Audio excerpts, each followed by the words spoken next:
অবশেষে পাসপোর্ট নেওয়ার জন্য চলে আসলাম আমরা ইন্ডিয়ান ভিসা অ্যাপ্লিকেশন সেন্টারে। বাইরে কি পরিমাণে রোদ, কেউ না বেরোলে ভাবতে পারবেন না, অসংখ্য রোদ।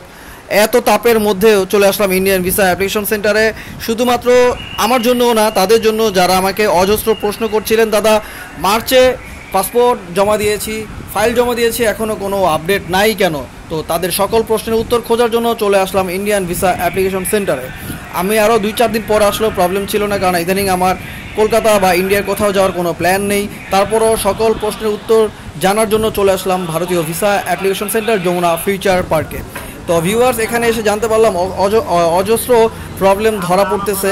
যেমন আমার ডেলিভারি স্লিপ নিয়ে রেখে দিছে, আমার পাসপোর্ট নাকি খুঁজে পাচ্ছে না। আবার সমস্যা দেখতেছি যে আপনার মেসেজ চলে আসছে কিন্তু পাসপোর্ট এখনও আপনার ভিসা সেন্টারে আসে নাই, পাসপোর্ট রয়ে গেছে ইন্ডিয়ান হাই কমিশনারের কাছে। তো এইরকম অনেক প্রবলেম খুঁজে পাচ্ছি, একটা করে আপনাদেরকে জানাবো, বলবো ভিডিওতে। তো এখন এই ভিডিওতে বলা সম্ভব হচ্ছে না, কারণ আমি খুব শর্ট করে আপনাদেরকে জানানোর চেষ্টা করতেছি। হ্যাঁ, তো আজকে রাতে একটি ভিডিও আসবে আপনাদের জন্য। তো ওইখানে সকল সমস্যা, প্রশ্ন বা আপনাদের অনেক আপডেট দিব ইন্ডিয়ান ভিসা সেন্টার সম্পর্কে। তো সবাই ভালো থাকবেন, সুস্থ থাকবেন, আল্লাহ হাফেজ।